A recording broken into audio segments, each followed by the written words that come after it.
Veja, eu tenho visto muitos cristãos liberais e progressistas, na verdade não é progressista, né? Um cara desse é regressista, afirmar que o que importa é Cristo e não as doutrinas.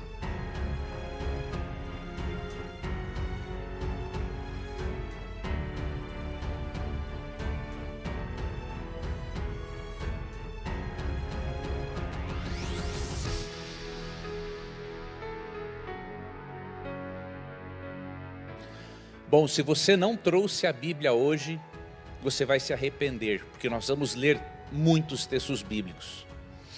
E eu não vou projetar nenhum de propósito, porque eu quero que você folheie a Bíblia, tá? Veja, eu tenho visto muitos cristãos liberais e progressistas, na verdade não é progressista, né? Um cara desse é regressista, afirmar que o que importa é Cristo e não as doutrinas. Será que essa afirmação ela é verdadeira à luz das Escrituras? O que é doutrina? Terceira pergunta: o que a Bíblia diz sobre a importância das doutrinas? Quarta pergunta: para que servem as doutrinas? E quinta pergunta: o que as doutrinas revelam sobre Cristo e a divindade? Essas são as 5 perguntas que eu quero responder para vocês na mensagem desta manhã. Aqui não é necessariamente um sermão, na verdade é um estudo bíblico. Primeiro, o que é doutrina? Vamos para a definição do termo. De acordo com o dicionário de teologia da editora Vida Nova, edição de bolso. Na verdade, isso é uma outra definição de uma outra obra. A palavra doutrina, ela vem do grego didaskalia. E o que ela significa? Só uma coisa: ensinamento. Do grego didaskalia, doutrina significa ensinamento. E esse termo grego aparece em vários textos, como por exemplo Mateus 15, verso 9, e Hebreus 13, verso 9. Em Mateus 15, quando Cristo fala: em vão me adoram, ensinando-os doutrinas, que são preceitos de homens, o termo ali é didaskalia, ou seja, em vão me adoram ensinando coisas, apresentando ensinamentos que são de homens, tá? Já o dicionário de teologia, edição de bolso, da editora Vida Nova, define doutrina como o seguinte: preste atenção nessa definição aqui, porque ela já vai ajudar a você a desmascarar essa afirmação regressista acerca de doutrina, que separa Cristo das doutrinas, tá? A doutrina é uma formulação teológica que tenta proporcionar uma declaração resumida dos ensinos das Escrituras sobre um tema teológico em particular. Assim, a doutrina é afirmada de tal maneira que as pessoas possam entender o ensino das antigas Escrituras. Então, o que é doutrina? É uma formulação teológica resumida para facilitar, não é, o entendimento das Escrituras. Existe uma diferença, amigos, entre doutrina e dogma. E os regressistas, porque não leem, ou porque, não sei, porque não estudam nada, eles não sabem essa diferença. Querem falar assim: isso é dogma. Não sabe, nunca leram um dicionário de teologia para saber a diferença entre doutrina e dogma. Enquanto a palavra doutrina, né, do grego didaskalia, significa ensinamento, a palavra dogma, na verdade, é uma palavra de origem não cristã, né?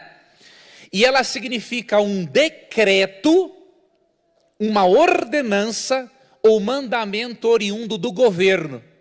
Originalmente, dogma significava isso: um mandamento, uma ordenança vinda do governo. E nós encontramos um exemplo deste uso não cristão do termo dogma em Lucas 2:1.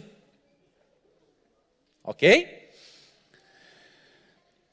Agora, depois, o termo dogma não era usado apenas em referência a um mandamento obrigatório do governo. Ele passou a se referir a uma opinião ou ensinamento de uma escola filosófica. Só depois que o termo dogma foi usado no meio cristão. E com qual significado? Para designar uma decisão doutrinária de caráter normativo para a igreja. Por isso, nós temos hoje uma disciplina na teologia chamada dogmática, que é a mesma coisa que teologia sistemática. E qual é a função da dogmática? O próprio nome sistemática já indica sistematizar com textos bíblicos certas doutrinas ou ensinamentos das Escrituras. Além disso, a dogmática ou teologia sistemática, ela tem o propósito de apresentar os ensinamentos cristãos como válidos para qualquer época e circunstância. Além disso, a dogmática ou teologia sistemática, ela combate heresias que foram apresentados ao longo de toda a história da igreja cristã e que também aparecem em posições contemporâneas. E o propósito da dogmática é dizer o seguinte: essas doutrinas são as mesmas e são imutáveis ao longo do tempo. E aqui está uma diferença entre dogma e doutrina. Um dogma, ele pode ser mudado com o avanço da compreensão dos teólogos. Já as doutrinas, aquelas cardeais ao cristianismo, como por exemplo, nascimento virginal de Cristo, encarnação de Cristo, ascensão de Cristo, segunda vinda de Cristo, a Bíblia como única regra de fé e prática, essas doutrinas são sempre as mesmas. Um dogma, que é um decreto normativo para a igreja, ele pode ser mudado quando o teólogo aprende algo mais sobre a Bíblia e vê que aquilo precisa ser reformulado. A doutrina não. A doutrina é de inspiração divina. Então ela não muda. O máximo que acontece com uma doutrina é o seguinte: ela passar pelo processo de revelação progressiva. Provérbios 4,18 diz, não é, que a luz do justo é como a luz da aurora, que vai brilhando mais e mais até ser dia perfeito. E em João 16,12 Jesus disse: eu tenho muito a vos ensinar ainda, mas vocês não podem compreender agora. O que isso significa? A luz progressiva nos faz, o que é progressivo? Progredir, não é? Então a luz progressiva nos faz progredir na compreensão de uma doutrina, mas ela nunca contradiz a doutrina cardeal da Escritura que foi revelada antes. Então o regressista não sabe isso. Ele simplesmente acha que por existir revelação progressiva, a revelação progressiva vai contradizer a revelação anterior. Isso é um absurdo, com todas as letras maiúsculas. Você imagina o Espírito Santo revelou uma coisa para Jeremias, para Ezequiel, para Daniel, mas daí diz assim: não, aquilo que eu revelei não estava bem certo, então eu vou revelar agora de forma diferente para o profeta atual ou para o teólogo atual. Isso é uma coisa ridícula. Então não se pode confundir revelação progressiva da doutrina, até porque, como diz Ellen White, há doutrinas e textos bíblicos que nós teremos uma compreensão plena só na eternidade. Então não confunda revelação progressiva com contradição progressiva. Não tem nada a ver uma coisa com a outra.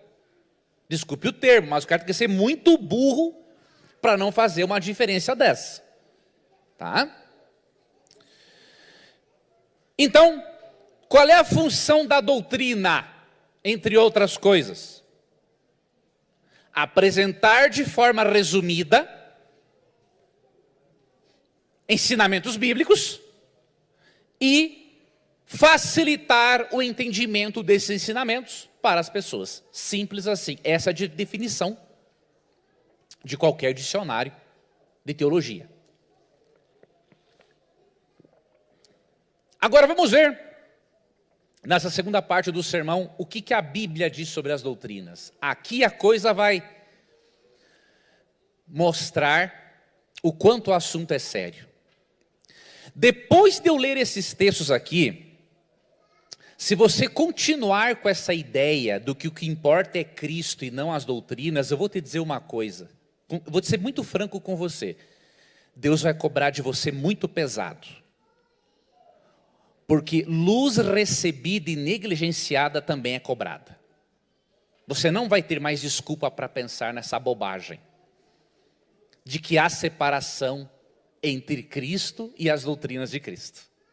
Sabe por que essa galera, essa galerinha diz isso? Essa turma do amor, não é? Eles amam você quando você concorda com eles. Quando você não concorda, eles te odeiam. Sabe por que eles afirmam isso? Simples. Porque isso que importa é Cristo e não importa a doutrina,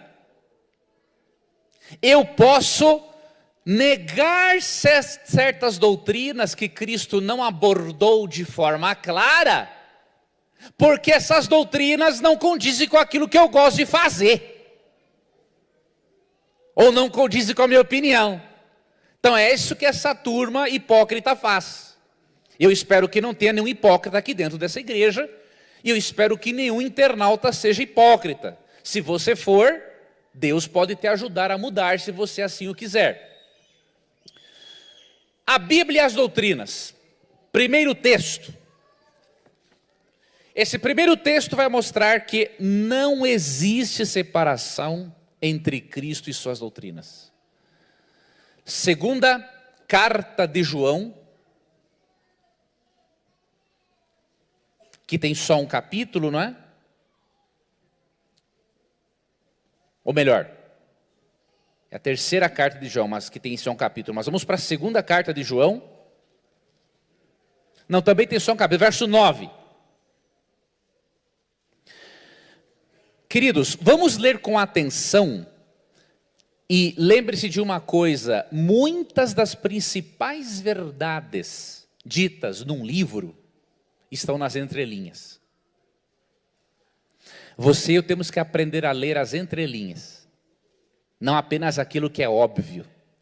Quando o camarada diz assim, mas a Bíblia não fala sobre esse assunto, ele não sabe ler nas entrelinhas. Você quer ver uma prova? Uma vez no En la Mira de la Verdad, no programa Na Mira na versão hispana, chegou uma pergunta assim: se Deus criou a maconha, por que eu não posso fumar ela? Ou seja, é um cara que não sabe ler nas entrelinhas. Ele não sabe ver, por exemplo, que quando em 1 Coríntios 6,19 diz que o corpo é o templo do Espírito Santo, e que eu não posso colocar porcaria no meu corpo, isso inclui a maconha. O fato de não existir o mandamento, não fumarás maconha, não quer dizer que você possa ser um maconheiro.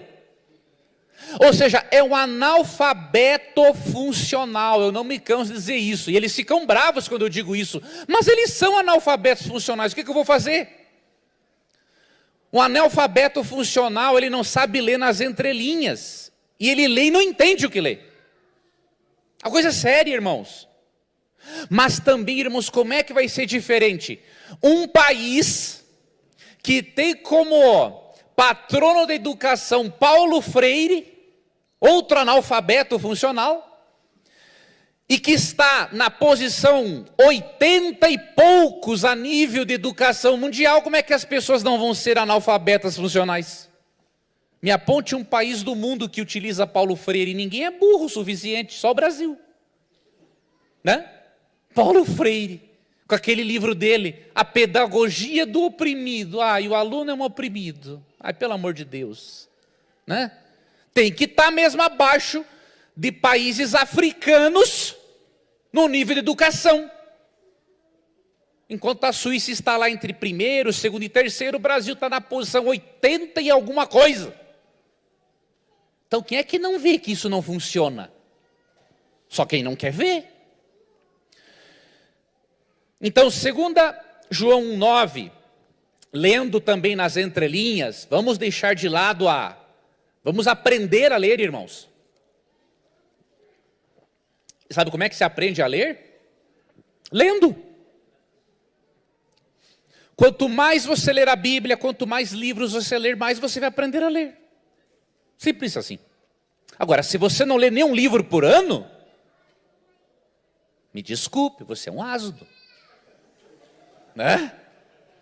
Se você não lê um livro por ano, é um asno.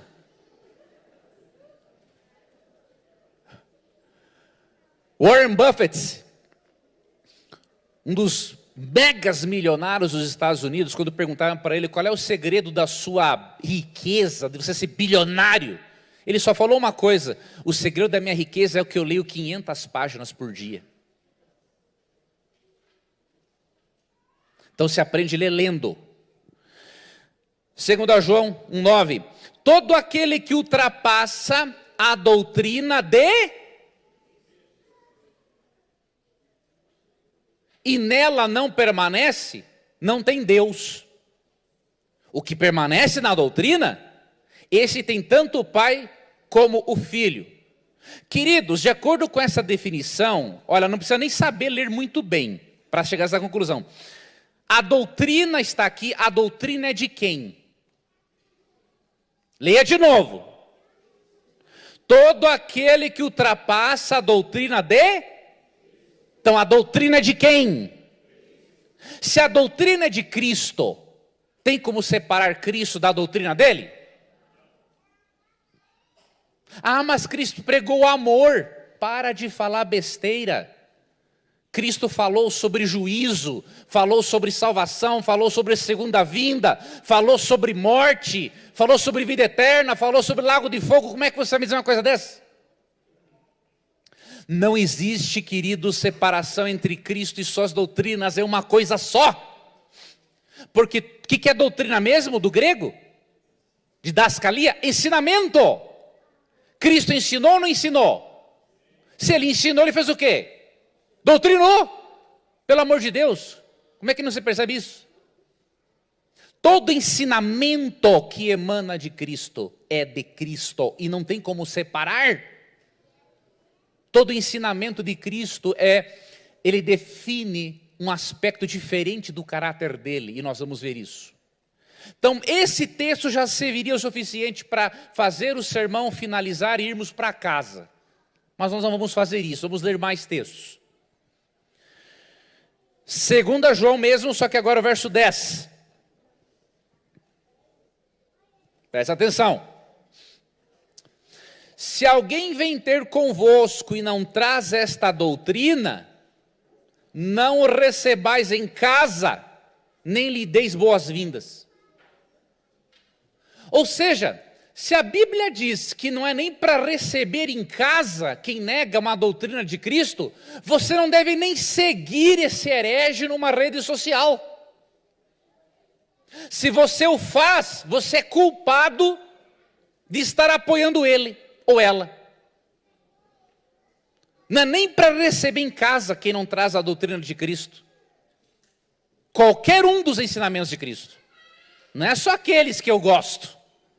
Se alguém não traz a doutrina de Cristo, não é nem para receber em casa, porque é um herege.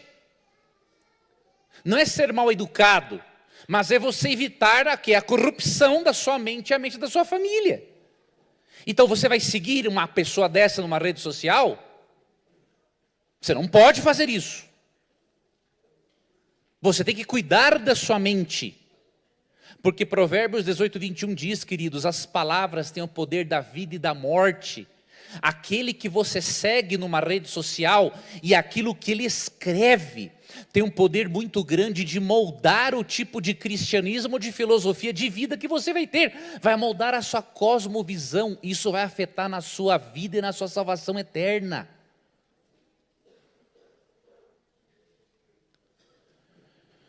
Outro texto, Mateus 7, 28.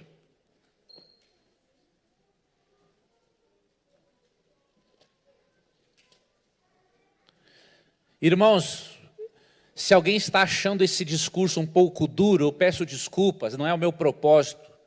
Eu estou sendo firme, mas eu não quero ser duro. Às vezes eu falo alguma coisa na brincadeira, pode ser meio pesado, mas desculpem, eu sou cristão, mas eu sou gaúcho também. Eu não tenho como mudar isso. Tá? Não tenho como mudar isso. Na glorificação, Deus vai fazer as melhoras necessárias, né? Mas eu quero ajudar vocês. O meu zelo é pela salvação de vocês, pelo bem-estar de vocês. Não estou aqui para brincar. Irmãos, eu nem podia estar aqui. Eu estou com uma lesão, estou com um osso trincado aqui no peito. Fiquei 8 dias sofrendo. Ontem que eu consegui fazer injeções e medicações para poder melhorar, e graças a Deus eu estou aqui mesmo com dor, uma dor suportável. Então eu podia ter justificado, olha, eu não quero pregar hoje, né? Quando o Murilo me convidou, eu agradeço muito, é porque eu estou doente, eu estou machucado, mas meus irmãos, o meu zelo pela salvação de vocês é grande, eu senti que eu tinha que trazer isso aqui para vocês. Então eu não estou aqui por simplesmente portar. Eu não quero que vocês sejam enganados, irmãos. Eu não quero que nenhum de vocês venha, em um momento, fazer parte da fileira do diabo. Quero que vocês continuem nas fileiras de Cristo. Tá? Então, Mateus 7, 28. Quando Jesus acabou de proferir estas palavras, estavam as multidões maravilhadas da sua...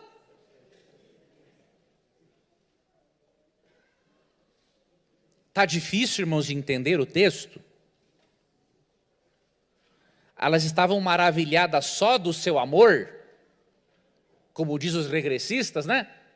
Não, elas não estavam maravilhadas só do seu amor. Elas estavam maravilhadas da sua doutrina. Cristo doutrinava ou não doutrinava? Gente, vocês não estão lendo o texto? Ele doutrinava ou não doutrinava? Sim. Se Cristo doutrinava, os seguidores de Cristo vão fazer diferente do que ele faziam? Não. Os seguidores de Cristo vão pegar só um falso amor e não vão pregar o amor verdadeiro, que é composto de doutrinas que nos ajudam a amarmos e entendermos melhor a Deus? Quem diz que o que importa é o amor e não a doutrina, ele não é um verdadeiro seguidor de Cristo, porque Cristo era um doutrinador. Está claro em Mateus 7, 28. Só não vê quem não quer. Mateus 22, 33. Vamos seguir no nosso estudo bíblico.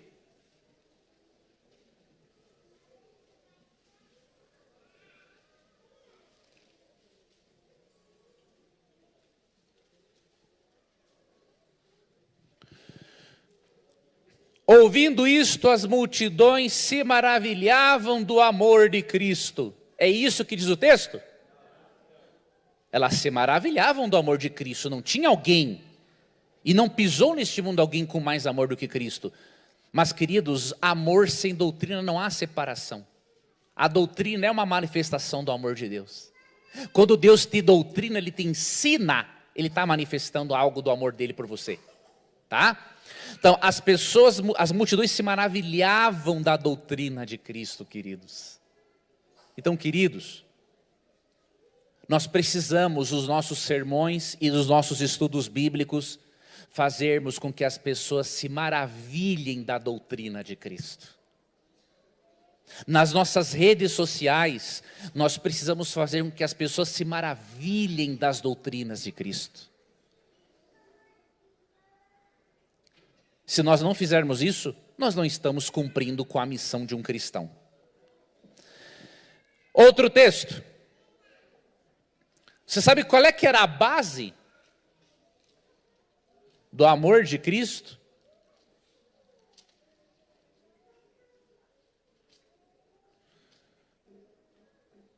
Mateus 5,17. A base do ensino e tanto do amor de Cristo pelas pessoas. Repito, a base do ensino e tanto do amor de Cristo pelas pessoas.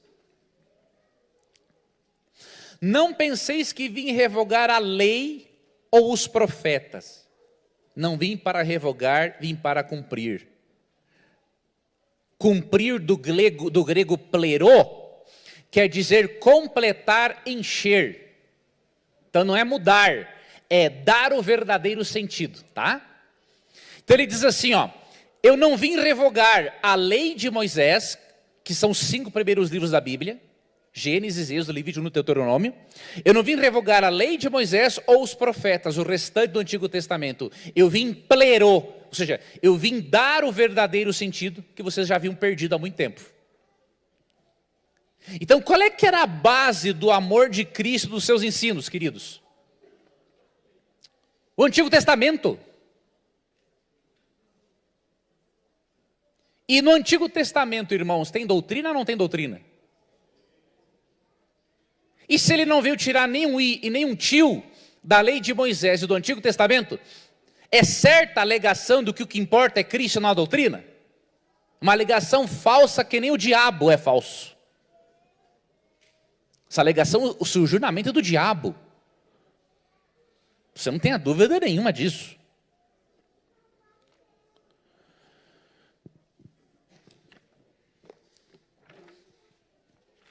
Outro texto, amigos.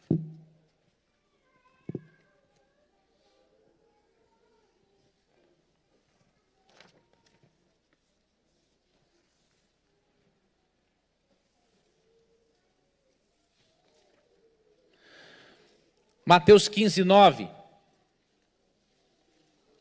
Eu disse que ia dar um estudo bíblico para vocês, irmãos. Então, eu não quero que vocês saiam daqui com pouca base bíblica para o que eu vou explicar para vocês, que isso vai ser importante para a vida cristã de vocês. E em vão me adoram ensinando doutrinas que são preceitos de homens. Que Cristo era contra qual tipo de doutrina? Porque nós vimos que ele doutrinava, né? Diz Mateus 7, 28, as pessoas se maravilhavam da sua doutrina. Bom, então Cristo não é contra a doutrina. Agora, qual é o tipo de doutrina que ele era contra? De homens. Vocês verem a diferença? Marcos 4, 2.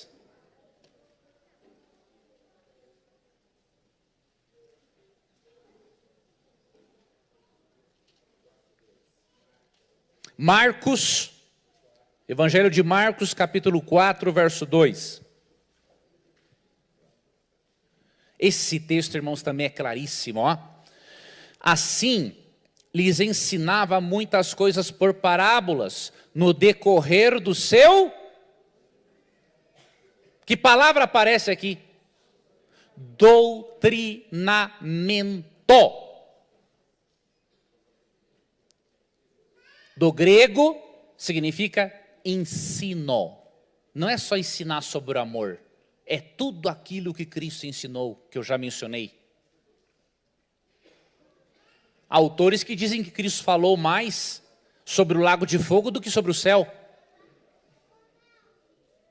Então, Cristo doutrinava. Tá? João 7,16. João 7,16.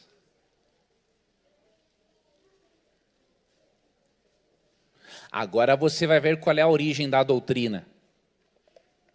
E quando um indivíduo fala mal da doutrina, você vai ver por quem que ele está sendo usado.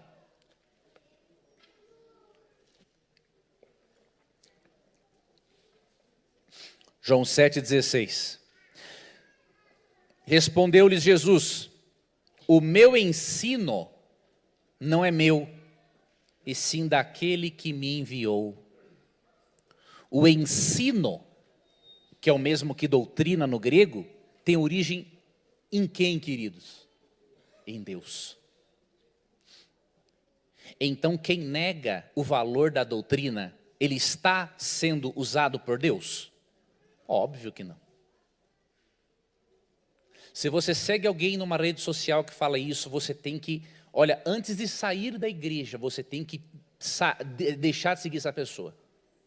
Porque senão você poderá, não estou dizendo que vai acontecer isso, né? Mas há uma probabilidade de você ir para o inferno com essa pessoa. Tenho que ser franco com você. Tá? Atos 2:42.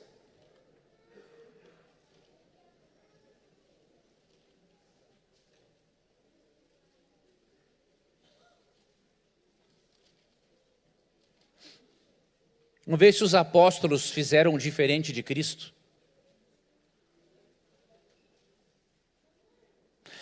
E perseveravam no amor dos apóstolos e na comunhão, no partir do pão e nas orações. A tradução de vocês traduziu assim o texto? Como é que a tradução de vocês apresenta o texto? E perseveravam no quê? Na doutrina dos apóstolos, e na comunhão, e no partir do pão e nas orações. Aqui, queridos, é um texto muito chave. Vocês percebem que doutrina, amor e oração estão juntos? No ministério apostólico?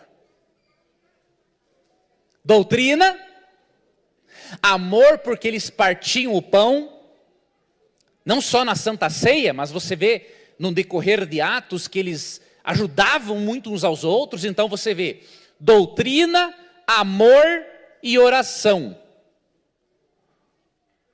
O que essa turminha do mimimi quer? Só amor e mais ou menos oração. E um amor falso, né? Um deles, quando eu gravei um vídeo umas semanas aí, chegou a escrever para mim assim: você não vale nada, porque eu discordei de ideias e não ofendi pessoa nenhuma. Então você vê o amor deles, né? Um amor diabólico. Eles só querem saber do amor, que é diabólico, não querem saber de doutrina e mal querem saber de oração. Aqui no ministério apostólico as três coisas estão juntas: doutrina, amor, relacionamento, tratar bem as pessoas, servi-las e oração. Quem separa isso aqui está mais por fora que arco de barril. Não sabe o que está fazendo. Romanos 16:17.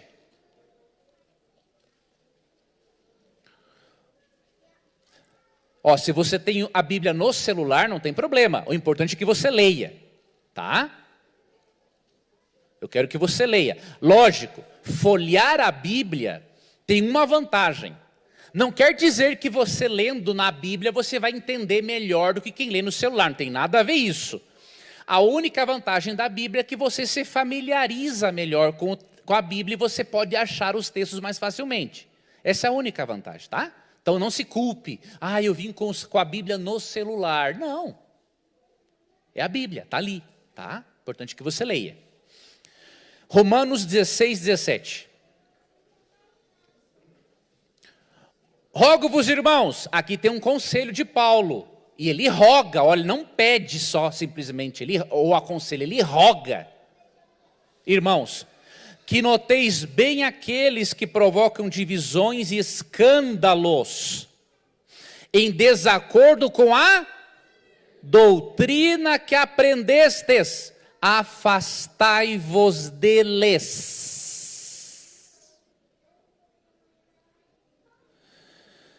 Isso é notório nas redes sociais de hoje, especialmente no Twitter. Os camaradas provocam divisões, escândalos, apoiando causas que nós não apoiamos, frequentando lugares que nós não frequentamos, e que se frequentarmos é unicamente para evangelizar e não para apoiar o que eles fazem de errado. E a Bíblia diz só isso para você, ó. Paulo roga para você, se afaste dessas pessoas. Ah, Leandro, isso é um discurso de ódio. Não é discurso de ódio, é um conselho para você não se corromper, porque o amor de Deus não está retirado dessas pessoas.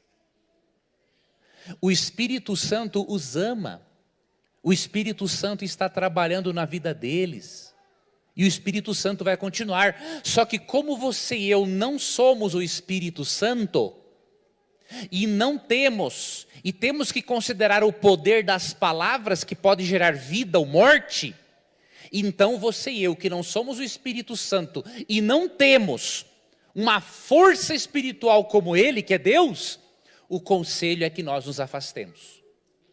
Se afastar não é ficar de mal, não é falar mal da pessoa também, porque isso também não é cristão, não é não é passar pela pessoa e não cumprimentar, não tem nada a ver isso. É um afastamento saudável, para você não se corromper com aquilo que ele escreve no Twitter, ou no Facebook, ou no Instagram, não importa onde. Então Paulo roga para você, ó, que note aqueles que provocam divisões e escândalos, em desacordo com a doutrina que aprendestes, afastai-vos deles. Isso é uma ordem bíblica, irmãos. Isso é uma ordem inspirada, não tem nada a ver com o que o Leandro Quadros diz. O que eu digo não importa nada. O que importa é o que diz a Bíblia. E se você tem a Bíblia como regra de fé e prática, hoje você vai parar de seguir essas pessoas. Se você continuar seguindo elas, você não é mais inocente.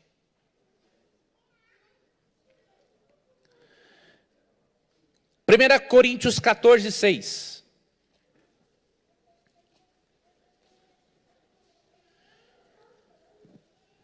Paulo diz aqui que se uma mensagem não tem doutrina, ela não tem proveito. Você quer ver? Aí o cara diz assim, o que importa é Cristo na doutrina. Não sei se o que essa pessoa tem na cabeça.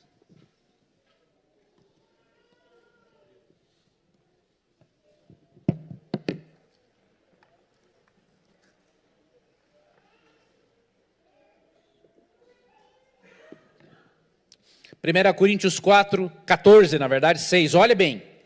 Agora, põe, irmãos, se eu for ter convosco falando em outras línguas, em que vos aproveitarei, se não vos falar por meio de revelação, ou de ciência, que é conhecimento, não é? Ou de profecia, ou de doutrina? Ou seja, se algo não for dito de forma entendível, e se nesse discurso não houver profecia, ou interpretação, ou melhor, se não houver profecia, revelação, conhecimento ou doutrina, esse discurso não tem valor nenhum. Não aproveita para nada, porque não ensina nada. Simplesmente o cara sai dali com a cabeça vazia.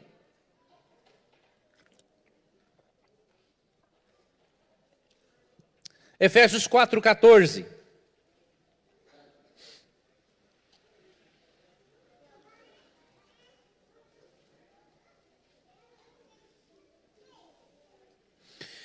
Esse texto aqui mostra, queridos, a importância dos dons espirituais.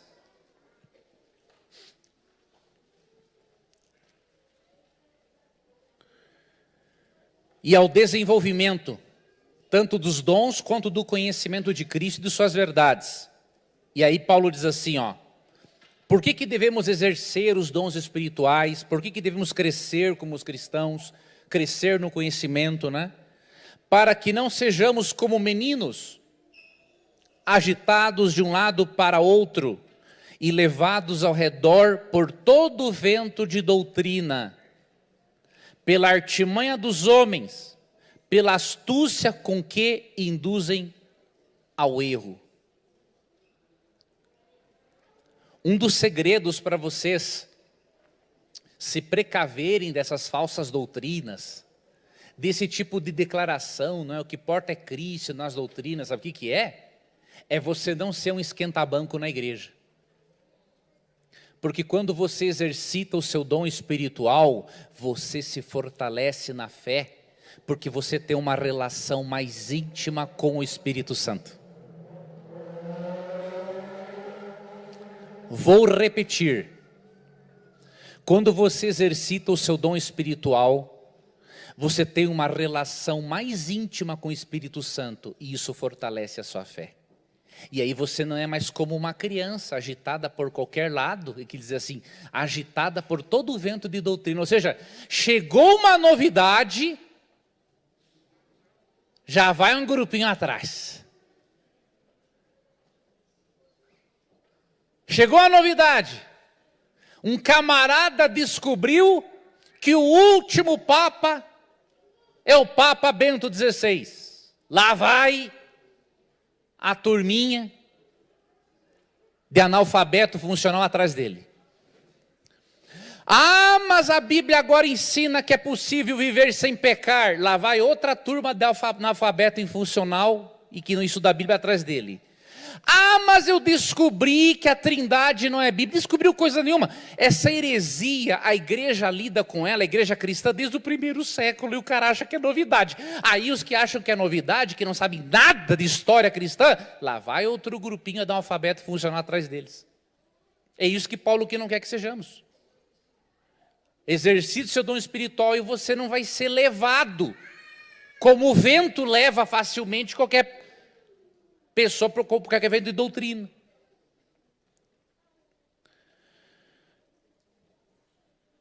Então, esse conselho bíblico contra as falsas doutrinas, queridos, o que ele quer dizer para nós?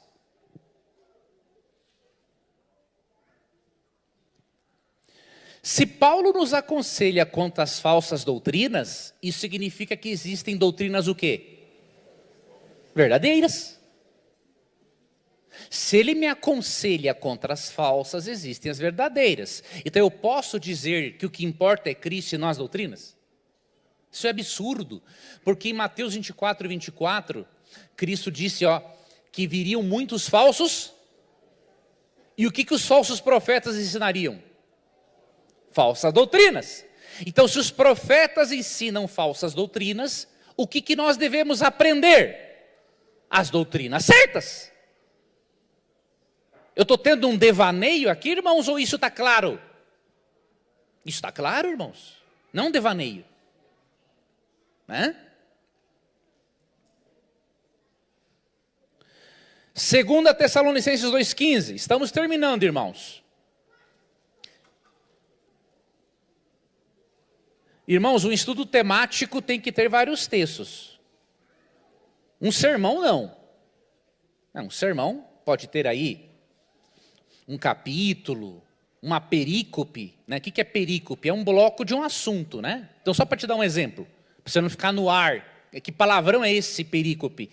Né? Quando você lê Mateus capítulo 5, você vê que o Sermão do Monte não vai até o capítulo 6, ele vai até o capítulo 7. Então, isso é uma perícope. É um bloco de um texto que trata do mesmo assunto. Então, um sermão, ele até pode, em alguns casos, ter como base alguns versos, mas eu não confio muito nesse tipo de sermão, não. Tá? O sermão ele tem que ter como base ou um capítulo ou a perícope, especialmente a perícope. Porque, lendo a perícope, o bloco do texto, é que eu entendo o que o profeta quer dizer mesmo. E aí eu posso apresentar o sermão. Tá? Bom,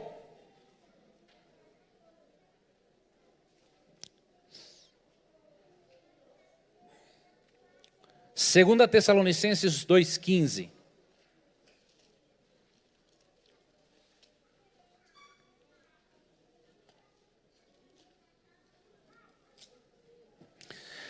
Assim, pois, irmãos, permanecei firmes e guardai as tradições que vos foram ensinadas, seja por palavra, seja por epístola nossa. Essas tradições apostólicas, queridos, nada mais são do que as doutrinas. Tá? Não são tradições de homens, São doutrinas, né? Então o que Paulo está dizendo aqui, ó? Permaneçam firmes e guardem as tradições, as doutrinas, né, que foram ensinadas para vocês, e não sejam, aqui eu vou complementar, e não sejam levados, né, por ideologias humanas. Esses dias eu vi um camarada no Twitter, eu não fico olhando esse tipo de gente, na verdade mandam para mim, né? E o camarada escreveu mais ou menos assim: quem diz que não segue uma ideologia, mas segue a Bíblia, ele é um ideólogo. Nossa, mas que conclusão, né?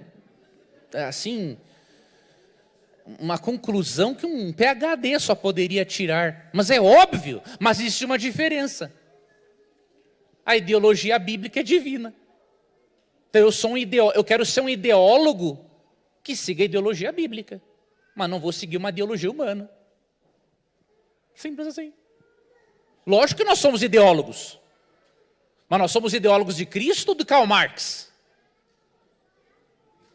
De Cristo? Ué, então o camarada escreveu um Twitter desse, ele tem mais dificuldade do que eu que uso medicamento antidepressivo e ansiolítico. Eu escrever uma besteira dessa ainda se justificaria, né? Agora um camarada que não usa nada escrever isso, é porque ele está pior do que eu. Você imagine o estado? E aí você fica seguindo o cara na internet. Não, é de bater a cabeça na parede.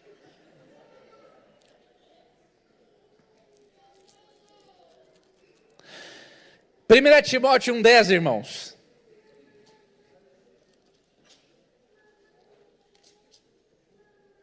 Olha, o cara tem que rir de umas coisas para não chorar.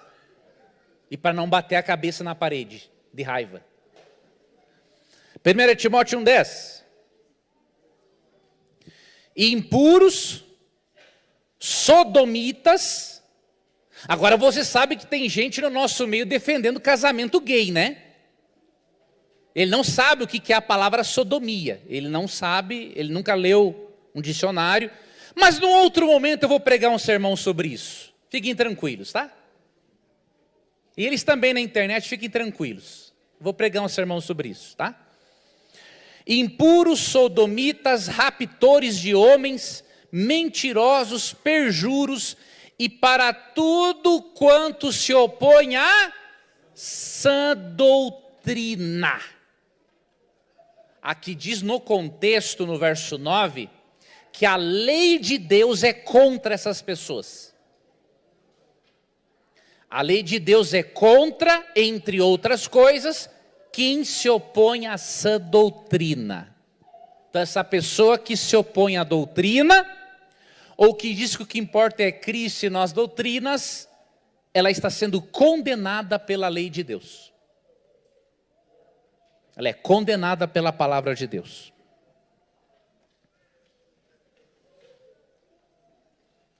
Ou seja, quem se opõe à sã doutrina, vai acontecer o que com ele?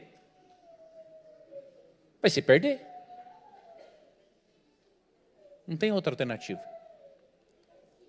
Ele não vai ser feliz do céu, porque ele se opõe a essa doutrina, e lá no céu só vai existir a verdade, então ele não vai ser feliz lá. Então Deus vai respeitar a vontade dele, né? 1 Timóteo, ainda 4, verso 16.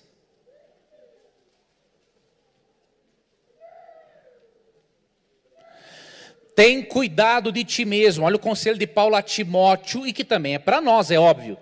Tem cuidado de ti mesmo e da... Rapaz, como é que o cara me diz um negócio desse? O que importa é Cristo, não a doutrina. Paulo está dizendo, olha, tenha cuidado de ti mesmo e da doutrina. Cuide da doutrina. Timóteo, como pastor, não é? Cuide da doutrina. Não deixe que ela seja prejudicada pelos falsos ensinamentos, pelos falsos profetas. Tenha cuidado da doutrina, porque ela vai preservar você na fé e em Deus. Continua nesses deveres, ou seja, cuidar da doutrina é um dos deveres do cristão. Obrigação. Continua nesses deveres, porque fazendo assim, salvarás a ti mesmo, como aos teus ouvintes. Forte isso, né? Quem não cuida da doutrina, ele se perde e leva outros para o inferno com ele.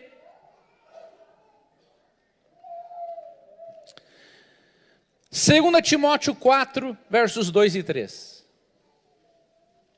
E o Leandro está lendo muito texto bíblico, não tenho culpa de quem é preguiçoso. Por isso que eu digo, irmão, essa ideia, leia um texto da Bíblia por dia, vai te ajudar a ir para o inferno. Ninguém entende a Bíblia lendo um verso por dia. Você vai ler um livro para fazer um trabalho na faculdade, aí você lê uma linha do livro, você vai tirar um 0, bem vermelho, bem redondo, porque tu não vai entender nada. Tu espera entender a Bíblia lendo uma linha da Bíblia? Então vamos parar com esse costume, irmãos. Um verso por dia vai te ajudar, não sei de que jeito. Você abre a Bíblia aleatoriamente e lê João 13, e Judas foi enforcar-se. E aí você diz assim, não, Deus não pode ter dito isso para mim, eu vou abrir no outro texto. Aí você vai, Jesus diz assim, o que tem para fazer, faze-o depressa. É assim que se estuda a Bíblia? Né? Não é assim. 2 Timóteo 4, versos 2 e 3. Prega a palavra. Na palavra, não se fala só do amor de Cristo, fala das doutrinas de Cristo, um monte de coisa que nós não gostamos. Você acha que eu sou fingido? Tem coisas, irmãos, na Bíblia que eu gostaria que não estivessem. E tem coisas na Bíblia que você também gostaria que não estivessem. Estou mentindo? Mas pelo menos, irmãos, temos que ser honestos com Deus. Chegar assim, Deus, isso está na Bíblia, mas Deus, eu tenho dificuldade com isso. A minha vontade era que não tivesse na Bíblia, mas Senhor, me perdoa, me transforma, me ajuda. Deus fica muito mais feliz com isso do que o camarada dizer assim, o que importa é Cristo na doutrina, só para ele justificar aquilo que ele gosta de fazer de errado. Né? Prega a palavra, insta, ou seja, insista, quer seja oportuno, quer não. Corrige, repreende, exorta com toda longanimidade e amor. Não, com toda longanimidade e doutrina. E o amor está incluso aqui, irmãos. Quando você é longânimo, paciente com uma pessoa, você é amorosa. Então, amor e doutrina, inseparáveis. Esse é um outro discurso, o que importa é o amor, não as doutrinas. Não existe isso. Amor e doutrinas estão juntos, assim como Cristo e suas doutrinas trabalham juntos. Agora sim é o último texto. E depois eu vou dizer quantos textos nós lemos, para você ver que muitas vezes não lemos mais a Bíblia por preguiça. E não é porque não tenhamos capacidade de lê-la.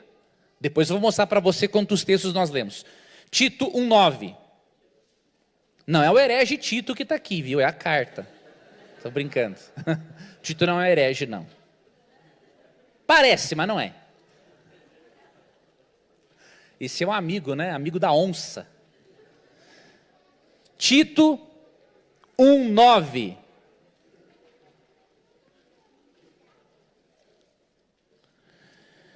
Tito 1,9.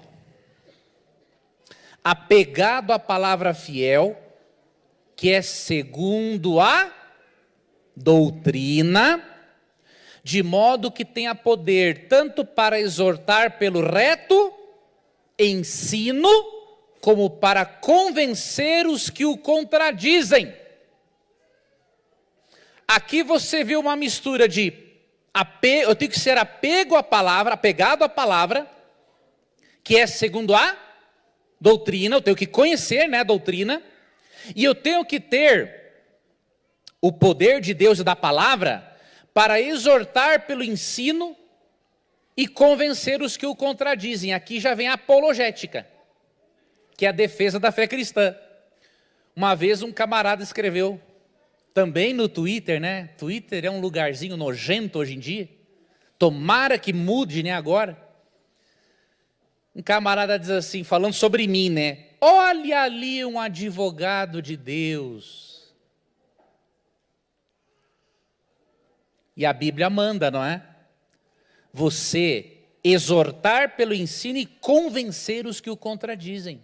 De certa forma, todo cristão é um advogado de Deus. Sabe por quê, irmãos? Deus ele não desce do céu para criar argumentos para nós. Ou Deus já desceu do céu para você e criou argumentos para você refutar ateu ou herege. Não. Outra coisa, Deus não precisa de advogados, né? Deus precisaria que você pregasse o evangelho? Sendo onipotente? Para Deus, era muito mais simples ele mandar um anjo e ele faria isso em poucos minutos. Só que mesmo não precisando que eu e você preguemos o evangelho, Deus quer que nós preguemos o evangelho e essa é a nossa obrigação. Porque como diz Paulo, ai de mim se eu não pregar o evangelho. Então, presta atenção, tu tem que exercer o seu dom e pregar. Mas se Deus não precisa que eu pregue o evangelho, mas quer contar comigo, ao mesmo tempo Deus não precisa de advogados, mas Deus quer contar comigo também para defender as suas verdades. É a mesma lógica. Como é que o cara afirma uma coisa dessa? Só estudou teologia no fundo do quintal da casa dele. Não pode ter estudado numa universidade, não acredito. Se estudou, o camarada que afirma isso, ele era da turminha do fundão. Sabe a turminha do fundão na sala de aula? Só fica falando besteira, contando piada, ou falando de socialismo e não presta atenção no que o professor diz na sala de aula. Aí não tem como ele ter realmente um conhecimento bíblico do assunto. Conclusão, irmãos. Quem ignora esses textos, mal leu a Bíblia, ou é um herege. Não tem outra conclusão a chegar. E sabe quantos textos bíblicos nós lemos aqui nesse estudo bíblico agora? 18. Caiu um pedaço seu? Deu cãibra na tua mão de folhear a Bíblia por ler 18 textos? Você ficou menos cristão de ler 18 textos? Prejudicou a sua visão? Então por que o brasileiro passa em média, e isso inclui você e eu, 10 horas na internet e não pode passar perto de 1 hora folheando a Bíblia? Irmãos, isso é uma vergonha. Tem que ser franco com vocês. Saiu uma última pesquisa, o brasileiro passa em média 10 horas na internet. Não tem desculpa para não folhear a Bíblia. Não tem desculpa. É prioridade. Você prioriza o quê? Mais as coisas do mundo ou aquilo que é divino? Não sou contra a internet, irmãos, pelo amor de Deus. É um veículo poderosíssimo usado por Deus e pela Novo Tempo e pela igreja para pregar o evangelho. Agora, se você passar mais tempo com a internet do que com a Bíblia, o que vai ser da sua vida espiritual, meu amigo, meu jovem? Você não tem preguiça de ficar no celular 10 horas, 5 horas, mas você não lê um capítulo da Bíblia? O que você espera? Aí depois você reclama de Deus. Ai, a minha fé é fraca. Eu não consigo resolver esse problema. Tudo é difícil na minha vida. Eu não prospero. Mas como é que tu vai reclamar de Deus se a culpa é tua? Você não vai à fonte de vida, à fonte de paz, à fonte de alegria, à fonte de salvação, à fonte de sabedoria, à fonte de prosperidade, e aí você quer se dar bem na vida? Não tem como. É a mesma coisa que eu estar doente e ter um remédio em casa e não tomar.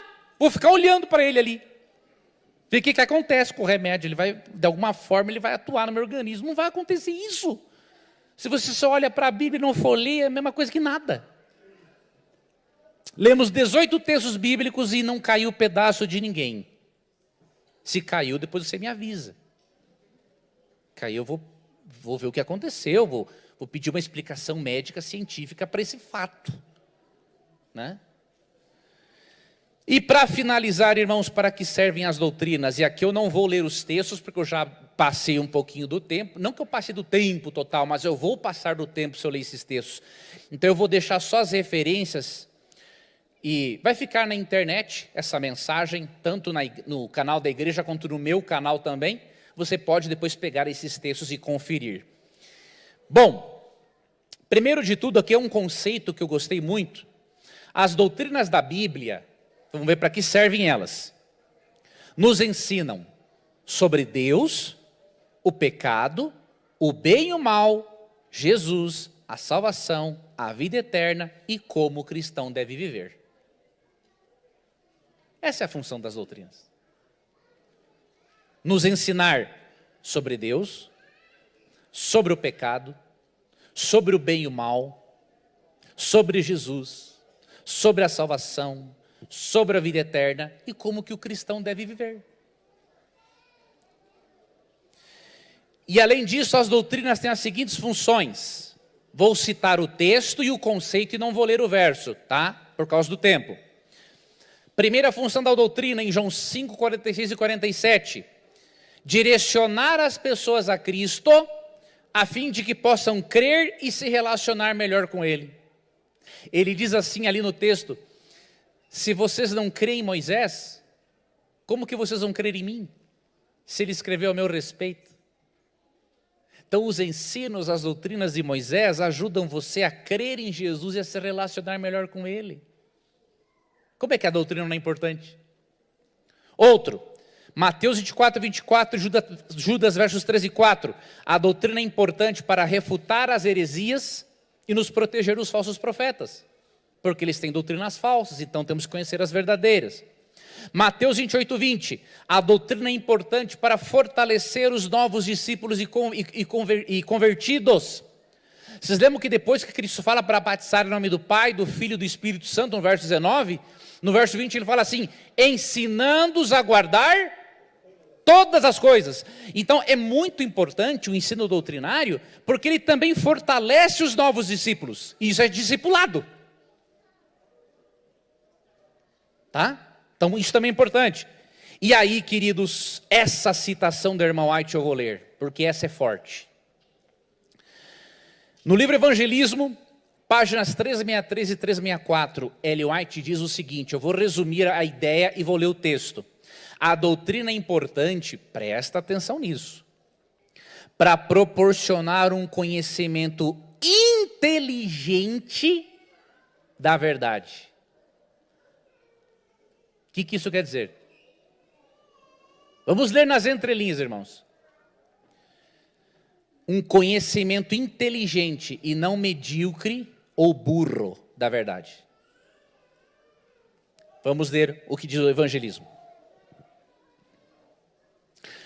Páginas 363 e 364. Toda experiência genuína nas doutrinas religiosas apresentará o cunho de Jeová. Não tem separação entre Jeová e as doutrinas genuínas, não é? Não estamos falando aqui dos falsos profetas. Todos, não é todes, tá? Pelo amor de Deus. Não é todes. A língua portuguesa não tem essa palavra todes, tá? É todos, que inclui gênero masculino, ou melhor, que inclui homem e mulher, para não usar esse termo também.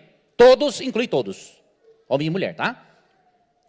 Todos devem ver a necessidade de compreender a verdade por si mesmos individualmente. Olha, queridos, ninguém deve estudar a Bíblia por você. Você pode contar com a ajuda de pessoas, de um bom dicionário bíblico, de um bom manual bíblico, de um bom comentário bíblico, dos escritos inspirados da Sr. White. Você deve contar com essas ajudas, mas você deve estudar a Bíblia por você mesmo, individualmente. E olha o que diz aqui agora, precisamos compreender as doutrinas que foram estudadas com cuidado e oração. Quais foram as doutrinas que os nossos pioneiros estudaram com cuidado e oração? Várias. Mas para citar algumas: segunda vinda de Cristo, purificação do santuário, doutrina do santuário, 3 mensagens angélicas, lei e sábado. Nossos pioneiros estudaram isso com oração. Aí vem um grupinho dizer que doutrina não é importante. Os ossos dos pioneiros devem estar se revolvendo na sepultura uma hora dessa. Sabe, nós lemos 18 textos bíblicos aqui, né, no sermão de hoje. É assim, lemos 18, eu mencionei mais outros depois. Mas você sabe em quantos textos bíblicos nossos pioneiros usavam só no estudo bíblico? Não menos que 100. Aí quando um camarada diz que o que importa é Cristo, o que importa é amor e não as doutrinas, ele não tem conhecimento nem da história da igreja dele.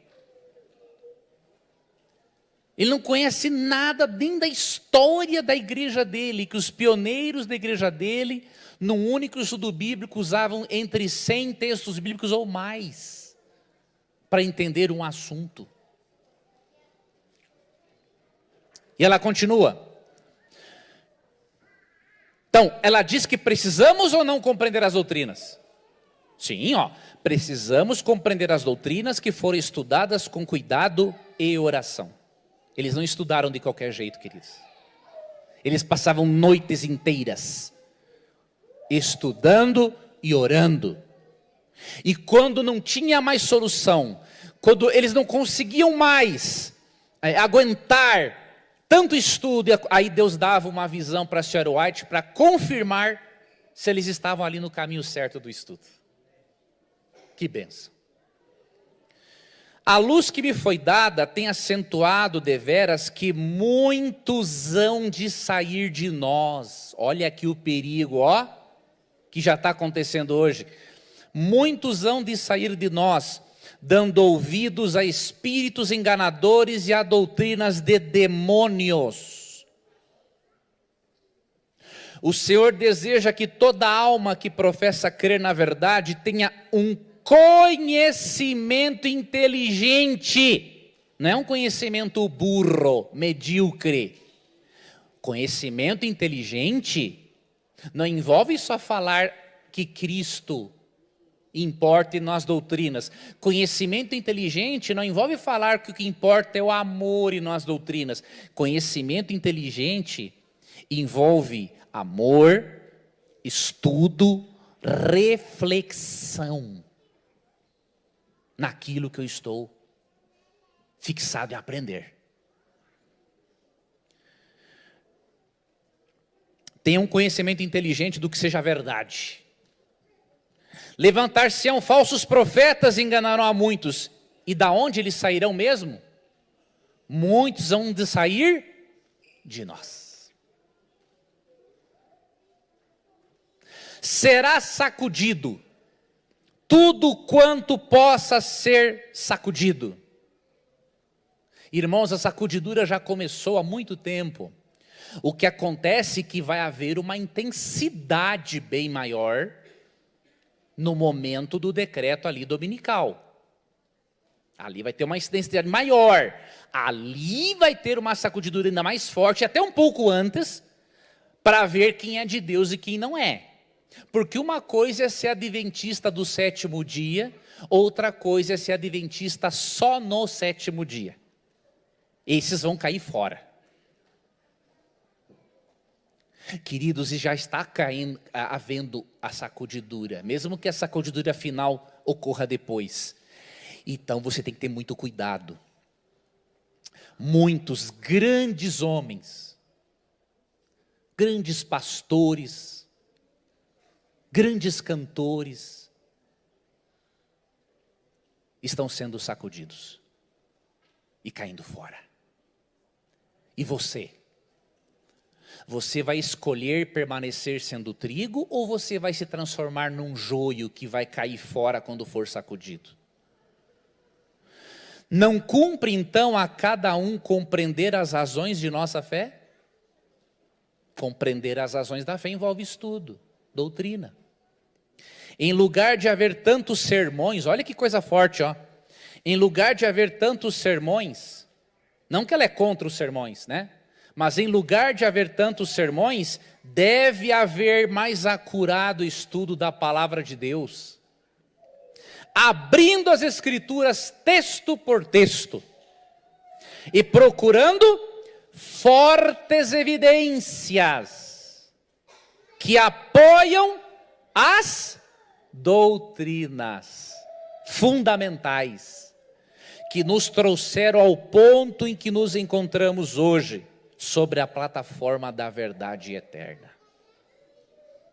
Com uma citação dessa, o camarada continuar pregando contra a doutrina e dizendo que a doutrina não é importante, ele tinha que ser disciplinado da igreja. E eu espero que a nossa igreja tenha coragem e pare de disciplinar só quem adultera e discipline também os fofoqueiros e esses hereges da internet.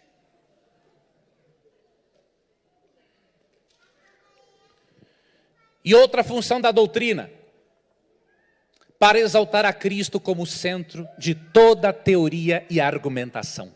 Olha o que Ellen White diz no livro Obreiros Evangélicos, página 158. Olha que bonito isso aqui. Exaltar a Cristo como centro da teoria e da argumentação. Porque se eu apresento uma doutrina sem Cristo, também não adianta.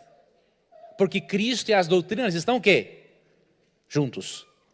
São essenciais discursos teóricos. Veja, ela não diz que não é importante ter discurso teórico, não é? São essenciais. Para que o povo veja a cadeia da verdade, elo após elo, ligando num todo perfeito. Mas nunca se deve pregar um sermão sem apresentar como base o Evangelho de Cristo e ele crucificado. Olha o equilíbrio. Conclusão. Definitivamente, doutrinas e Cristo são inseparáveis, porque as doutrinas conduzem a Cristo e as verdades de Cristo. E o que as doutrinas, irmãos, falam sobre a divindade? Peço licença para mais 4 minutos. As doutrinas revelam diferentes aspectos da divindade. E aqui você reforça mais ainda a importância delas. Eu listei só alguns, tá? Primeiro, as doutrinas revelam, né, aspectos do caráter de Deus, bem como os seus atributos divinos. Então, primeiro aspecto do caráter de Deus que a doutrina revela, verdade. Ela revela que Deus é verdadeiro. Segundo, a doutrina revela o infinito e sacrificar o amor de Deus. Quando você estuda soteriologia, né, que é o estudo da doutrina da salvação, você aprende sobre o infinito e sacrificar o amor de Deus. Também você aprende pelas doutrinas o desejo que Deus tem de salvar você e a mim. Você aprende sobre justiça. O que adianta falar de amor e justiça sem justiça?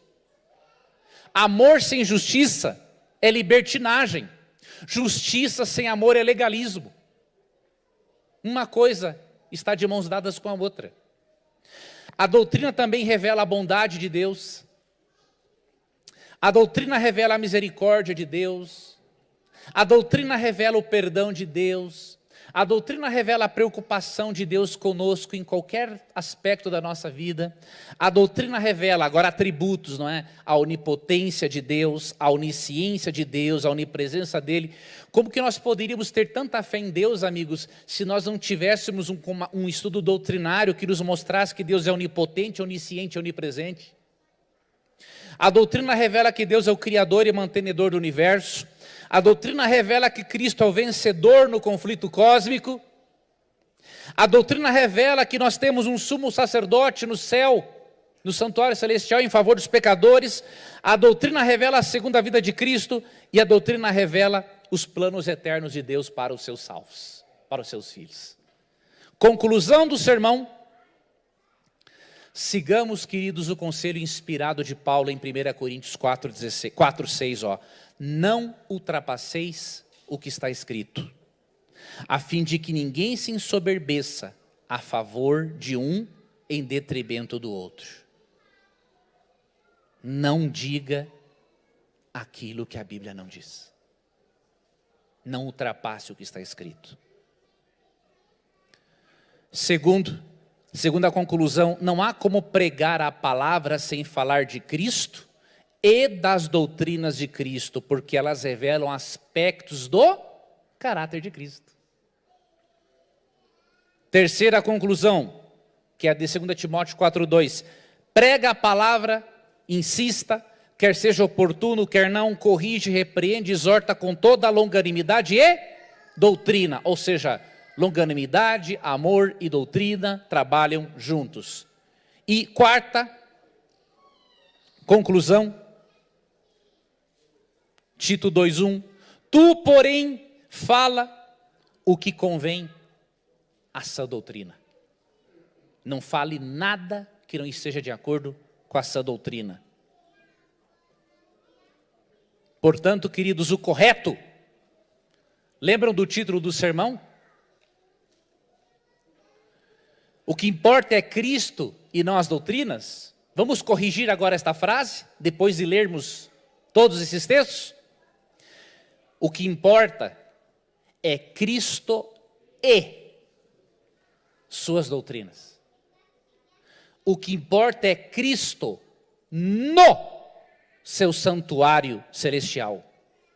Fora disso, é heresia, anátema e passível de castigo e condenação. Que Deus guie você, que o Espírito Santo seja o seu companheiro no seu estudo da Bíblia e que você siga a palavra e não ideologias humanas. E aí você vai fazer parte das fileiras de Jesus. Você vai estar protegido contra os falsos ensinos. E você estará em breve, face a face com Cristo por toda a eternidade. Não deixe que ideologias tirem a tua salvação eterna. Apegue-se à Bíblia. Siga adiante. Porque a doutrina revela, entre outras coisas, que Deus é onipotente. E se Ele é onipotente, não há problema na sua vida que Ele não possa resolver. Não há problema na sua vida para o qual Ele não tenha uma solução. Um feliz sábado. Que Deus guarde a todos vocês.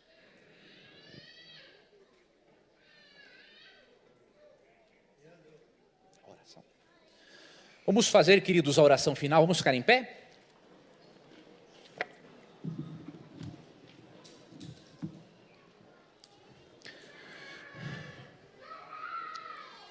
Nosso Criador, perdoa-nos naquilo que falhamos como seu povo, tanto na forma de amarmos as pessoas, quanto na forma de estudarmos as suas doutrinas e as ensinarmos. Senhor Deus, querido Espírito, ajuda-nos a termos, como diz a irmã White, um conhecimento inteligente da verdade para não sermos enganados por falsos profetas e por irmãos que estão desviados da verdade. Senhor, nos ajude a passarmos mais tempo com a Bíblia do que com a internet. Senhor, nos convença de que não devemos seguir pessoas que se dizem espirituais, mas que são contra essa doutrina e a sua palavra. Senhor, guarda o nosso coração e a nossa mente. E obrigado pela sua palavra, que é a espada do Espírito, fundamental para termos a vitória nesta guerra espiritual na qual nos encontramos. Obrigado por suas doutrinas, porque elas nos mostram aspectos maravilhosos do seu caráter, dos seus atributos, e porque esses aspectos e essas doutrinas nos aproximam mais ainda de Jesus. Dê-nos um sábado feliz, dê-nos a presença dos anjos e a presença do Espírito Santo em nós, em nome de Jesus. Amém.